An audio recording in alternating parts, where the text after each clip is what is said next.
जी अस्सलाम वालेकुम, क्या हाल चाल। उम्मीद करते हैं कि आप खैरियत से होंगे। हमारा दुआ है कि आप हमेशा खुश रहें, हंसते और मुस्कुराते रहें और इसी तरह हमें अपना प्यार दिखाते रहें। बिल्कुल जी, मेरा नाम मुअज्जम अली, मैं तारिक महमूद, मैं मोहम्मद यूसुफ। तो आज हम जिस वीडियो पर रिएक्ट करने जा रहे हैं, वीडियो का टाइटल है why world leaders love Indian PM Modi, Narendra Modi. तो बड़ी इंटरेस्टिंग वीडियो है कि दुनिया के लीडर जो है वो पीएम मोदी से क्यों प्यार करते हैं। काफ़ी चीज़ें इसमें जो है वो इकट्ठी की गई हैं, पूरी हिस्ट्री के बारे में बताया जाएगा। देखते हैं वीडियो और अपना रिव्यू एंड कर देंगे। कौन एंड करते हैं? 3 2 1 स्टार्ट। पापा न्यू गिनी के प्राइम मिनिस्टर ने पीएम मोदी के पैर छुए। ऑस्ट्रेलियन पीएम एंथनी एल्बनीज ने एक ऑस्ट्रेलियन स्टेडियम में जब पीएम मोदी को होस्ट किया था, तब उन्होंने सबके सामने कहा था PM Modi is the boss. Prime Minister Modi is the boss. USA के प्रेसिडेंट जो बाइडेन ने तो जापान के क्वाड समिट में पीएम मोदी का ऑटोग्राफ ही मांग लिया। और ये सब किस लिए? एक ऐसे पॉलिटिकल लीडर के लिए जो उनका देश के भी नहीं है। ये कुछ अजीब नहीं लग रहा? I mean, ऑस्ट्रेलिया के पीएम तो पीएम, उसके तो ऑपोजिशन लीडर्स तक जेलस थे कि एक दूसरे देश के पॉलिटिकल लीडर का नाम एक ऑस्ट्रेलियन स्टेडियम में 20,000 लोग कैसे चिल्ला सकते हैं। Kudos, Bank Arena. We are now welcoming Prime Minister of India, Narendra Modi. अब इसको बहुत सारे लोग शायद मोदी जी का करिश्मा कहे, बट एक famous German sociologist max weber ने अपने करिश्मेटिक लीडरशिप थ्योरी में कहा था उसके बिहेवियरल अपीयरेंस से तो आता है, पर ओरिजिनली वो सोशियोलॉजी और पॉलिटिक्स से भी काफी ज्यादा मोटिवेटेड होता है। बस इसी का आज हम डिटेल में स्टडी करेंगे कि क्यों और कैसे हमारे Indian prime minister Narendra Modi आज पूरे वर्ल्ड के फेवरेट लीडर बन चुके हैं। हम मेजरली 4 चीजों पे बात करेंगे: vote bank politics, Jio politics, personality and decision making. अगर हम वोट बैंक पॉलिटिक्स की बात करें तो पिछले सिर्फ 10 सालों में ही ऑस्ट्रेलिया में इंडियंस की पॉपुलेशन डबल होकर उनके टोटल पॉपुलेशन का 3% बन चुकी है। जबकि इतना रिप्रेजेंटेशन तो आज इंडिया में भी 3rd और 4th लार्जेस्ट ग्रुप्स क्रिश्चियंस और सिख्स का भी नहीं है। नो वंडर लास्ट इलेक्शन के वक्त इन इंडियन वोटर्स को जीतने के लिए ex Australian PM Scott Morrison Instagram पर मद्रास करी के साथ सेल्फी पोस्ट कर रहे थे। वहीं पे current Australian PM Anthony Albanese Hindu देवी देवता की आरती करते हुए नजर आ रहे थे। इसका नतीजा ऐसा निकला कि एक्चुअल इलेक्शन से पहले होने वाले एग्जिट पोल सर्वे में जिस कैंडिडेट को 40% इंडियंस ने वोट किया था, वही कैंडिडेट फाइनली इलेक्शन भी जीता। सेम हुआ 2020 में यूएस के साथ। करीब 72% इंडियन अमेरिकन प्लान कर रहे थे कि वो बाइडेन को वोट करेंगे। And guess who is their president now? So just imagine कि जब ऑस्ट्रेलिया, यूएस और ऐसे ही बाकी डेवलप्ड नेशंस में इंडियन डायस्पोरा को एक डिसाइसिव पोजीशन में देखा जाएगा, तो दुनिया भर के 150 से ज्यादा डेवलपिंग नेशंस के सामने इंडिया और इंडियन पीएम की किस तरीके की ग्लोबल इमेज पोर्ट्रे होगी। बस यही आ जाता है मोदी पॉपुलैरिटी के पीछे सेकेंड रीजन, जियोपॉलिटिक्स। हाल ही में पैसिफिक नेशन पापा न्यू गिनी के पीएम ने पीएम मोदी को ग्लोबल साउथ के देशों का लीडर कहा था। उनके हिसाब से दुनिया के ऑलमोस्ट सभी डेवलप्ड देश नॉर्थ अमेरिका, यूरोप और नॉर्दर्न एशिया में स्थित है। एंड वो सिर्फ नॉर्थ के प्रॉब्लम्स की ही बात करते हैं, जबकि मैक्सिमम प्रॉब्लम्स को सहने वाली डेवलपिंग वर्ल्ड तो साउथ में बसती है। ऑल्सो काफी ईयर्स तक इस ब्लू ग्लोबल नॉर्थ ने कॉलोनीज बनाकर रेड ग्लोबल साउथ को एक्सप्लॉइट भी किया है। इसीलिए इस सब को मद्देनजर रखते हुए हाल ही में ग्लोबल साउथ के 14 पैसिफिक आइलैंड देश जैसे कि cook island, Fiji, Kiribati, Marshall Islands, पापा न्यू गिनी, टोंगा, ये सारे देश ग्लोबल साउथ के एक ब्राइट स्पॉट यानी कि इंडिया को अपना लीडर बनाना चाहते हैं। एंड इसीलिए आपने देखा होगा कि उनके प्राइम मिनिस्टर ने मोदी जी के पैर भी छुए थे। But of course international relations में there are no permanent friends, only permanent interest. And जितनी रिसर्च हमने की उससे यही लगता है कि पैसिफिक आइलैंड्स या फिर इन जनरल ग्लोबल साउथ की बात करने में पीएम मोदी और इंडिया भी अपना ही फायदा देख रहे हैं। एक्चुअली ज्यादा लोगों को पता नहीं होगा, पर पीएम बनते ही मोदी जी ने ग्लोबल साउथ के इश्यूज को उठाने के लिए 14 पैसिफिक आइलैंड कंट्रीज को मिलाकर एक फोरम बनाया था, forum for Indian Pacific island countries, FIPIC। इसके जरिए इंडिया ने सोचा था कि वो किसी सुपर पावर कंट्री की तरह ही ग्लोबल इश्यूज की बात करेगा, लेकिन उनकी नहीं जिनके ऊपर सब बात कर रहे हैं, जैसे कि climate change, Russia Ukraine war, इस पे सब लोग बात कर रहे हैं। इंस्टेड अगर इंडिया को लाइमलाइट में लाना है तो हमने सोचा एक ऐसा मुद्दा चाहिए जो यूनिक हो।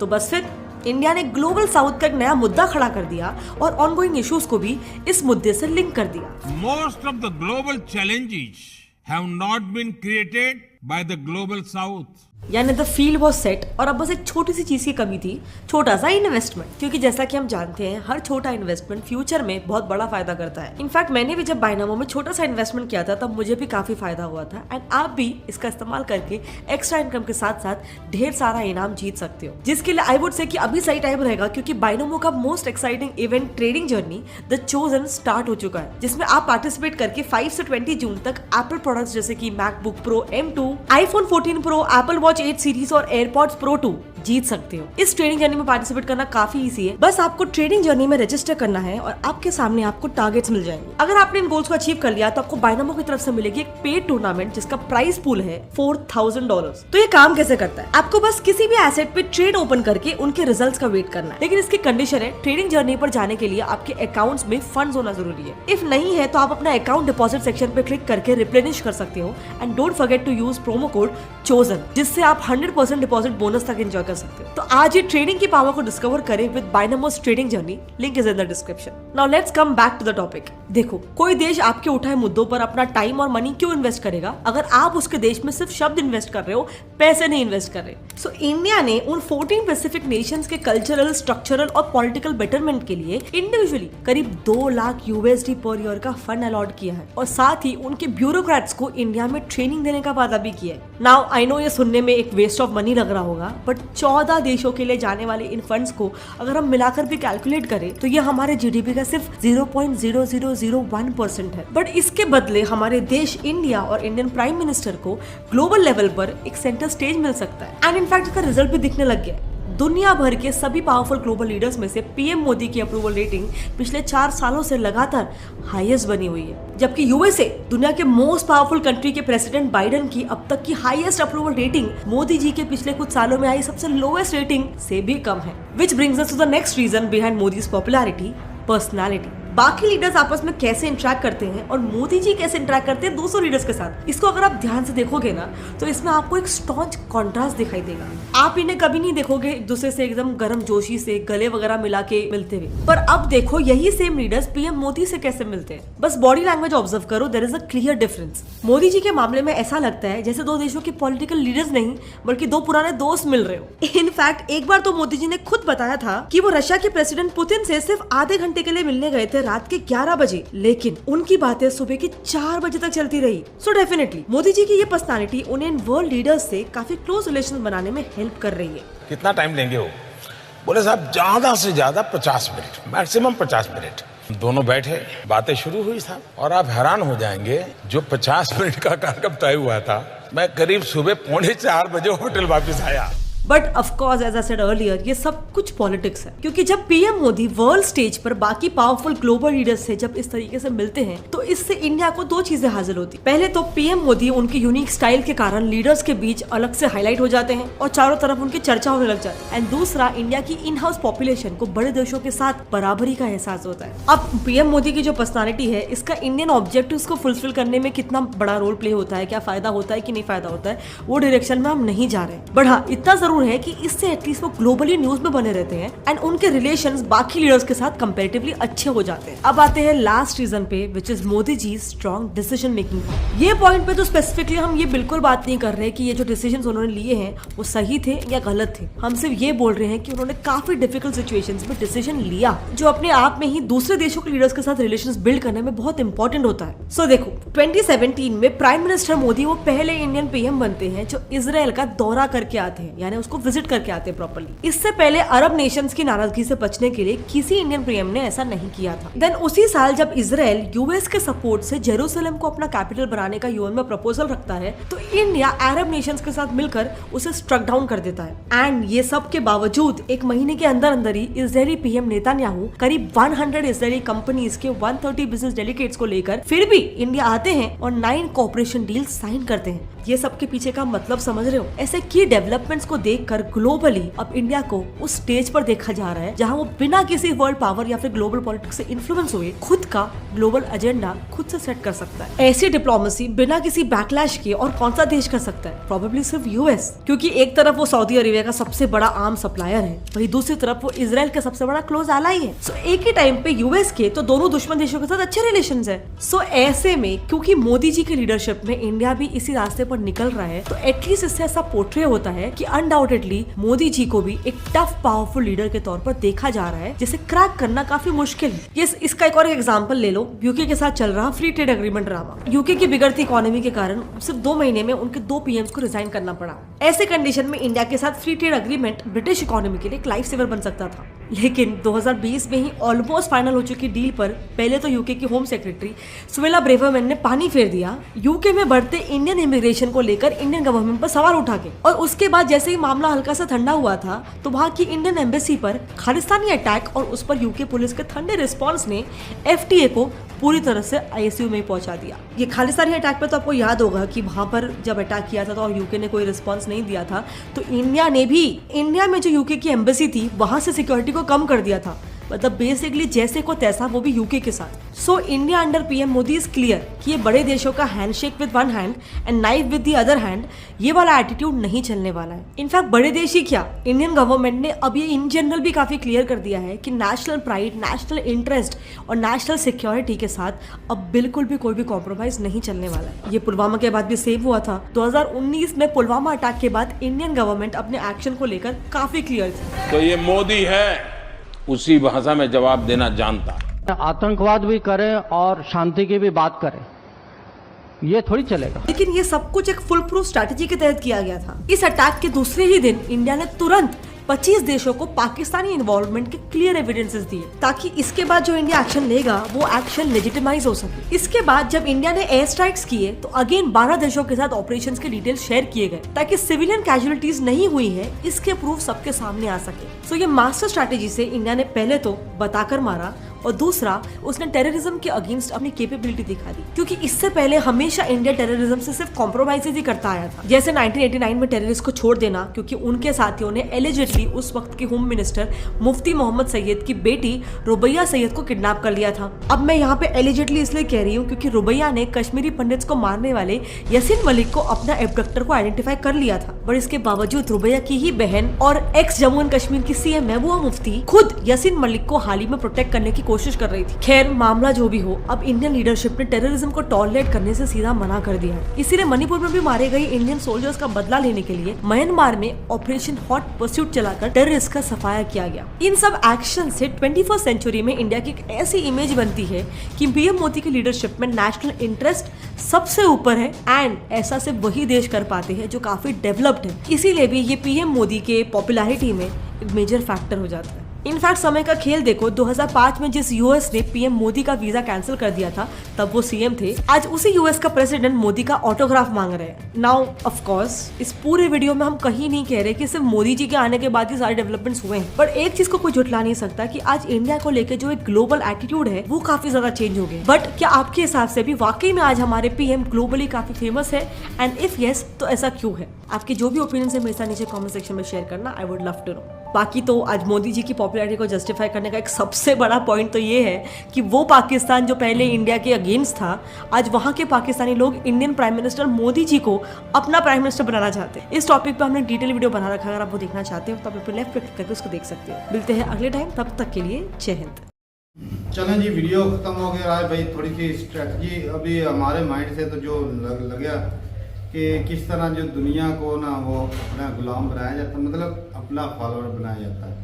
ये तरीका कैसे लफ्ज इस्तेमाल करते हैं भाई साहब आप? मतलब अपने पीछे लगाना, अच्छा दुनिया को अपना मदाह कर लेना, अपना फॉलोअर बना लेना, वो वाली स्ट्रेटजी आज नजर आई। तो पहले भी हमें नहीं पता था कुछ, चलो थोड़ा सा कुछ आइडिया तो हुआ जी। एक तो ये कि भाई किसी की दुखती रग को इस्तेमाल किया जा रहा है, ऐसी बात ठीक है कि अभी दूसरी तुर्की और जो एक और मेरे ख्याल में क्या नाम है उस आइलैंड का, साइप्रस है ना। अभी तुर्की जो आवाज इधर उठाता है कश्मीर की तरफ, इसने इंडिया ने क्या किया जी, साइप्रस की तरफ हाँ। उधर डील शुरू कर दी कि था, फिर तुर्की की जली, फिर इंडिया के पीछे। मतलब ये कि इंडिया को अपना असल में ये होता है स्टडी हो के नहीं, जो जैसा करता है ना उसको जवाब भी उसी जुबान में दिया जाए, और होना भी बिल्कुल ऐसा ही चाहिए।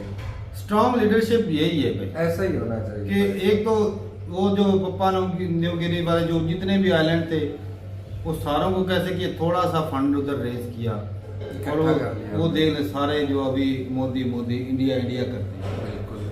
और ऑस्ट्रेलिया में देखा जाए तो उसके पीछे जो रीजन बताए गए कि वो कितने इतने ज्यादा लोग थे, वोट बैंक वो भी था, वोट बैंक भी हो सकता है। हो क्यों सकता है, हो क्यों सकता है, पॉपुलेशन जो है भाई वोट बैंक है भाई साहब, वो है, वो 3% किसी पासा पलट देते हैं भाई साहब एक पार्टी का, अगर वो एक दूसरी साइड पर हो जाए।